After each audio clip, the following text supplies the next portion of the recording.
Pada kesempatan ini, kelompok kami yang beranggotakan Restu dan Muzakir akan mempresentasikan hasil tugas mata kuliah energi terbarukan. Topik yang kami bahas adalah pembuatan sistem panel surya untuk rumah tinggal, dengan studi kasus perancangan pada atap rumah seluas 10 kali 15 meter.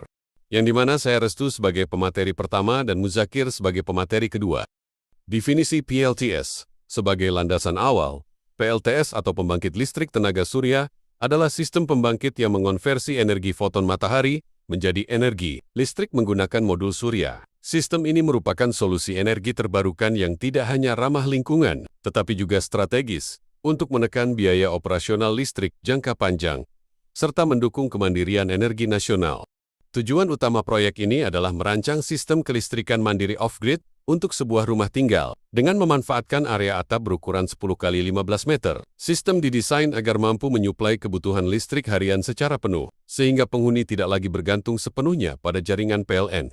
Langkah teknis pertama adalah audit beban. Kami melakukan inventarisasi beban elektronik yang meliputi TV, kulkas, mesin cuci, hingga pompa air. Berdasarkan data daya dan durasi pemakaian harian pada tabel, didapatkan total konsumsi energi rumah ini adalah sebesar 12.678 watt-hour atau setara dengan 12,68 kWh per hari. Untuk menjamin reliabilitas sistem, acuan desain tidak menggunakan angka beban mentah.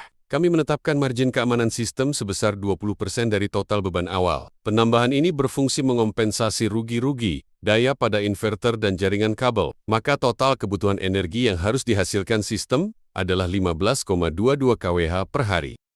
Guna memenuhi target beban 15,22 kWh tersebut, berikut adalah spesifikasi komponen utama yang kami pilih. Bagian panel surya pakai tipe monokristalin, bagian penyimpanan pakai baterai 48 volt, bagian controller pakai solar charge controller, dan bagian pendukung pakai inverter, pure sine wave, struktur mounting anti korosi, serta kabel standar DC atau AC. Untuk rincian perhitungan teknis kapasitas baterai hingga pemilihan panel surya yang sesuai dengan spesifikasi tersebut akan dijelaskan lebih lanjut oleh rekan saya. Perkenalkan, nama saya Muzakir dengan NIM 24OSP 093. Baik, mari kita masuk ke perancangan teknisnya. Pada slide 7, perhitungan kapasitas baterai atau aki. Masuk ke perancangan penyimpangan energi. Dengan parameter tegangan sistem 48 volt, depth of discharge atau DOD 80%, dan efisiensi sistem 95%. Kami menghitung kebutuhan kapasitas baterai menggunakan rumus berikut.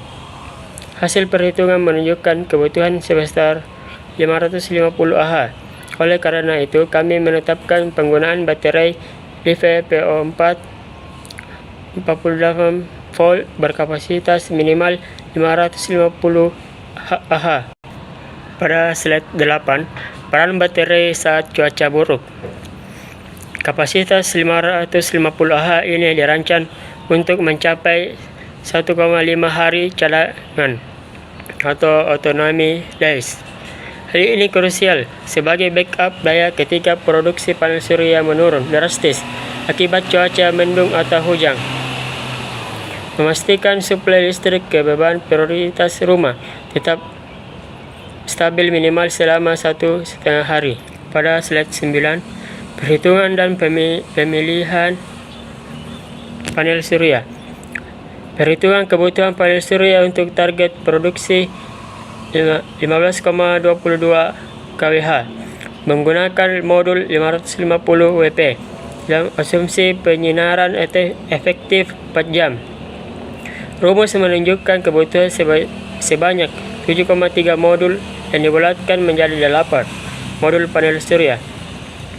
Total area instalasi yang dibutuhkan adalah 17,6 meter persegi, yang sangat memadai untuk dipasang pada atap seluas 10,15 meter.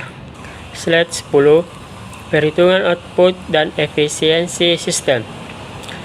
Kami melakukan validasi output energi dengan rumus jumlah panel dikali daya panel dikali peak sun horse atau PSH dikali efisiensi sistem 75%. Hasil kalkulasi mengonfirmasi bahwa konfigurasi 8 panel ini mampu menghasilkan energi harian yang cukup untuk menutupi beban desain, termasuk rugi-rugi sistem. Pada slide 11, pemilihan inverter. Untuk komponen konversi daya DC ke AC, dipilih inverter pure sine wave berkapasitas 3000 watt.